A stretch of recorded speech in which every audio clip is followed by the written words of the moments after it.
It started like any other night. A phone buzzed, a car arrived, a girl stepped in, and vanished. No witnesses, no alerts, just a single mother left with an open app, a hollow silence, and a daughter who never came home. Amira Westbrook was 19, freshman at Rutgers, majoring in social work, and working a weekend shift at the Walgreens off Market Street. That Friday night, her shift ended at 10 p.m. Cameras caught her waving goodbye to her manager, walking into the cold Newark air, and pulling out her phone. She ordered an Uber, Toyota Camry, plate K32FMD. It pulled up at 10:17 p.m., and that was the last time anyone saw her alive. Desiree Westbrook, Amira's mom, was already waiting at home. Amira always texted when she got in the car, but that night, silence. Desiree called, no answer. She opened the app and saw something strange. The trip was in progress, but it had been 40 minutes. The destination was only 11 minutes away. She refreshed the app. Nothing changed. At 11:15 p.m., she called 911. They told her to wait. The ride might still be ongoing. By 2 a.m., the trip auto-completed. Drop-off and address in East Orange. Desiree drove there herself. It was an empty lot. No house, no streetlight, no cameras, just gravel, trash, and nothing else. Amira was gone. When Desiree went to the precinct, she was told it was too soon to file a report. She's 19, maybe she ran off with someone. Desiree showed them the Uber trip, the destination, the incomplete journey. Still, they waited 48 hours before opening a case. By then, the driver had deleted his account. No name, no face, just a first name from the app, Mark. Uber refused to give full records without a subpoena, and the police, they didn't request one until 5 days later. When detectives finally pulled traffic cam footage, they saw the Camry pass 2 intersections, but the plates didn't match any registered car. The plate on the Uber app, it was fake, a stolen plate from a junked vehicle in Jersey City. The driver's phone number, a burner, the profile picture, a stock image from Google. The account had only been active for 3 days, and then it vanished. Uber called it an isolated technical error. Desiree refused to let it go. She printed flyers, set up Facebook groups, held candlelight vigils. That's when other mothers started reaching out. My daughter disappeared too, took a ride, never came back. Same thing happened to my niece. Police said she was a runaway. 8 different women, 8 missing girls, all between 2016 and 2022, all Black or Latina, all used Uber or Lyft before vanishing. None of the cases had been solved. Most hadn't even made the news. Elijah Brooks was a law student, but more than that, he was the brother of one of those missing girls. His sister, Keisha, vanished in 2019 after leaving a shift at Popeyes in Newark. He joined Desiree's search, helped track digital traces, filed FOIAs, and built timelines. When they laid the maps side by side, a pattern emerged. The same 6-mile radius, the same time of night, and in 2 cases, the same make of car. They dug deeper. Elijah found that Uber had allowed secondary driver logins, where multiple people could use the same account. In Newark, at least 14 accounts had been accessed from multiple devices in different cities, each one tied to a different Camry, different burner phones. Someone had built a network, a rotating ring of fake drivers using real accounts, exploiting a system that never fully verified ID after account creation. The loophole had been flagged in 2020, but Uber never fixed it. A Reddit user DM'd Desiree. He used to sell burner phones in Irvington. Said he recognized the face from one of the flyer mock-ups, the composite from Amira's last sighting. The man's name? Marcus Hill, former Uber driver, fired in 2017 for misconduct, but he kept driving under new accounts. They pulled his record. Assault charge in 2015, dismissed. Protective order filed in 2016, expired. Arrested in 2020 for impersonating a rideshare driver, charges dropped. Desiree took all of it to the police, but they claimed it was circumstantial. In late 2023, a city worker reported a foul smell from a condemned warehouse in Belleville. Police searched it, found a locked room with used zip ties, mattresses, burned phones, torn clothing. One of the shirts had Amira's name tag. Another had Keisha's initials written in marker, but no bodies, no blood, no cameras, nothing to indict. They brought Marcus Hill in for questioning. He asked for a lawyer, said nothing. Released within 48 hours. It was an IT intern at Uber who changed everything. He leaked an internal database. It listed flagged drivers. Marcus Hill's name appeared 19 times, tied to over a dozen fake accounts. The system knew. But instead of banning him, they moved the accounts into an inactive folder. Why? Because deactivating too many drivers in underserved areas could disrupt coverage. A scandal broke. Congress called hearings. Uber denied liability. But the damage was done. Marcus was arrested again, this time on federal kidnapping charges. The verdict was in. Marcus Hill was gone. But the story wasn't over, because there were still names in that notebook. 9 sets of initials, 9 dates, 9 cold cases. Elijah reopened them all. He contacted families, mothers, fathers, siblings. Some didn't even know their daughters had taken rideshares. Some had never been told their cases might be connected. In one case, a girl named Mariah D. had vanished from Queens in 2016. Another, Justine B., disappeared from Paterson, New Jersey in 2018. All black, all brown, all forgotten. Each time, Elijah filed motions, sought access to case files, requested interviews. Each time he ran into walls, stonewalled, red tape, lost evidence. But something bigger began to stir. Journalists picked up the story. The New York Times ran a long-form expose. The girls he hunted. Marcus Hill's trial had cracked the surface. Now, people wanted answers. Then came a letter, written anonymously, mailed to Elijah's nonprofit. It read, "I know what he did. I was there. I was scared. I ran. I saw her in the trunk. I saw him at the river. I didn't help, but I want to now." No return address, postmarked in East Orange. The writer claimed to have seen Marcus on the night Amira vanished, dragging something near the Passaic River. Elijah followed the tip. He and a local dive team scanned the area. They found a rusted trash barrel sealed with concrete. Inside, waterlogged cloth, faint traces of hair, bone fragments. DNA tests began. The results? Inconclusive, too degraded. But traces of Amira's mitochondrial DNA were present. It was the closest they had come. Desiree collapsed when she heard, "My baby was right there, all along." As the story spread, more women spoke up. A Reddit thread emerged. Drivers to avoid, East Coast warning list. Post after post, screenshots, names, stories. Not just Marcus, dozens of others, drivers who were reported repeatedly but never deactivated. Uber called it isolated reports. But patterns emerged. Women of color, low-income neighborhoods, late-night pickups. The thread went viral. Elijah compiled the data, presented it at a public safety hearing. Uber executives were subpoenaed. One whistleblower admitted, "We had a red flag system, but it was rarely enforced unless media got involved." Desiree filed a class action suit, not just for Amira, but for every family failed by the system.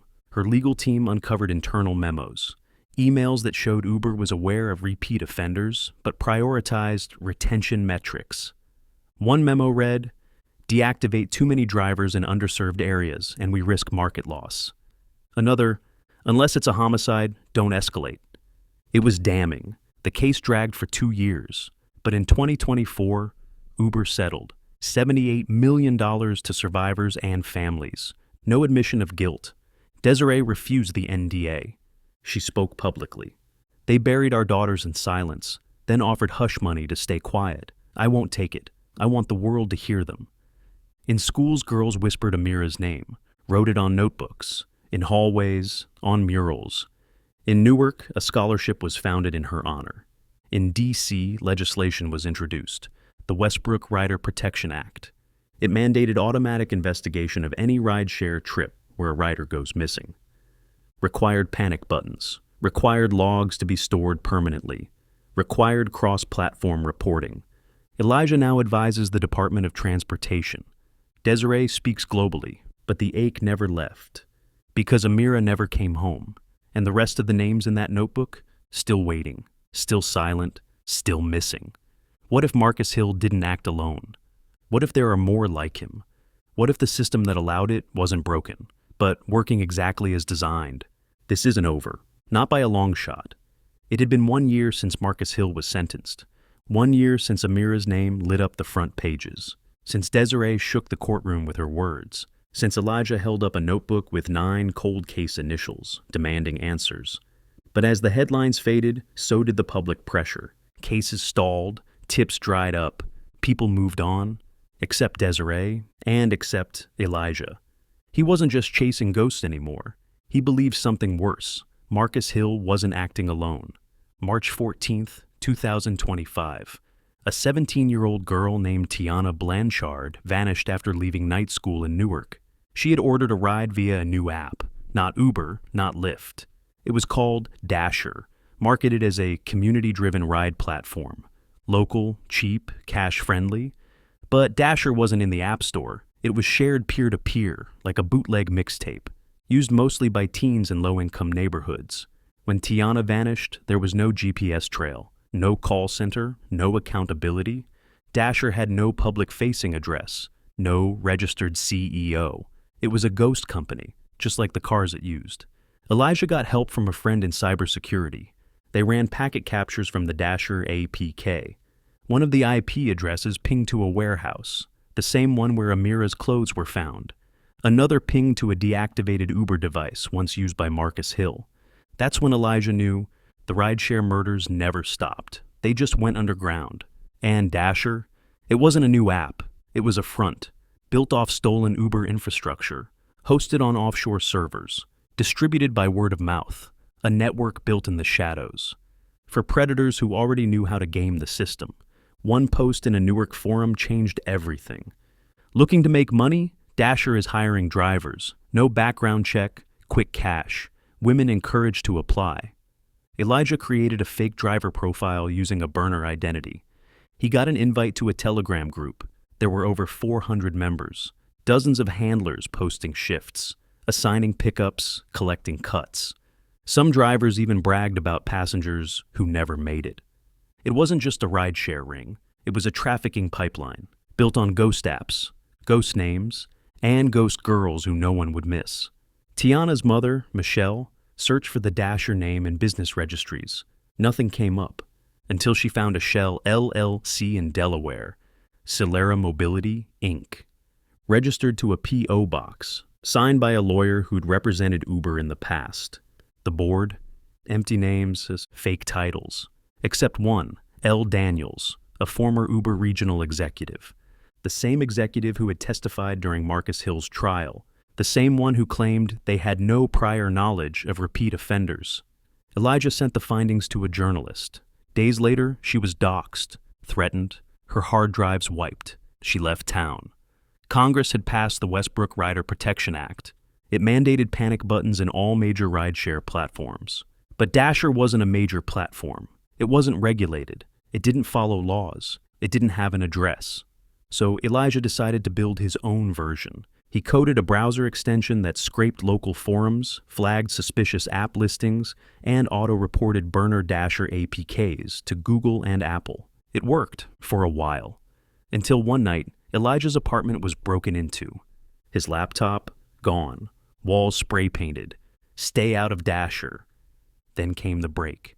A young woman, Anaya Cruz, walked into Elijah's nonprofit. She was trembling, holding a stolen Dasher phone. She had been recruited to drive. Said her handler was a man named Reed, soft-spoken, always wore gloves, always wiped down the car. One night, she heard screaming in the trunk after a pickup. She quit the next day, but not before copying the trip logs. Elijah opened the phone. There it was. Pickup, Tiana Blanchard. Drop-off, Green Zone 12. Driver, Reed.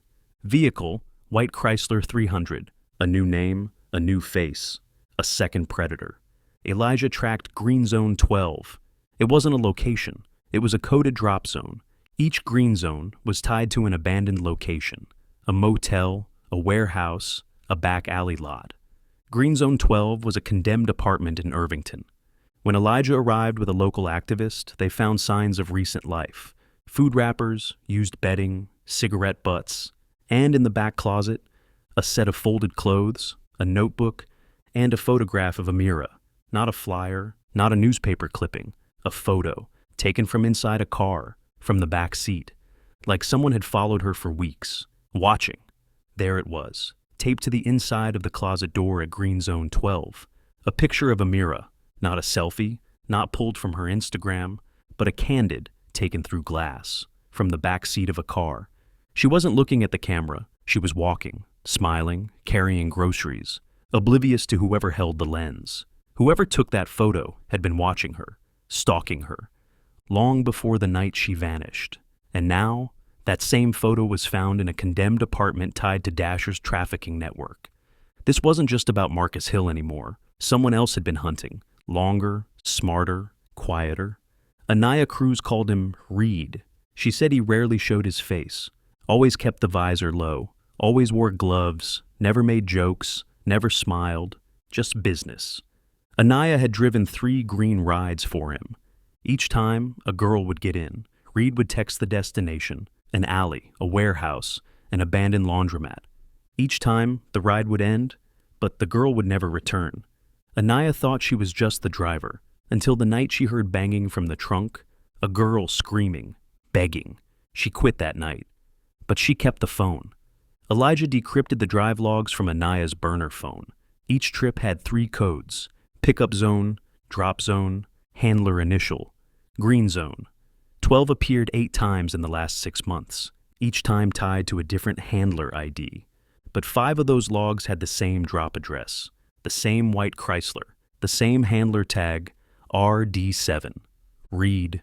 Only Reed wasn't a real name, and RD7 wasn't an ID in any Dasher backend Elijah had seen, so he scraped all the public Dasher APKs again. Checked metadata, traced IP routes, and then he found it. RD7 wasn't just a handler, it was an admin tag. Dasher had multiple layers: the public rides, the community interface, the Telegram chat groups. But underneath it all, there was an admin dashboard, invisible unless accessed via a specific string of code in the APK.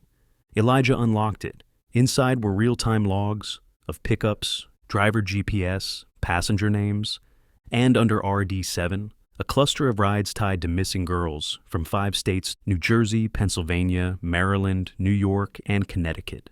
Each girl last seen in a Dasher vehicle. Each ride manually flagged completed within 2 hours. No return pings, no drop-offs. This wasn't just a network anymore. It was an organized grid, and someone was cleaning it in real time. April 3rd, 2025. An EMT unit responded to a call near an abandoned diner in Trenton, New Jersey. A girl had stumbled into the street barefoot, clothes torn, blood on her legs, not speaking.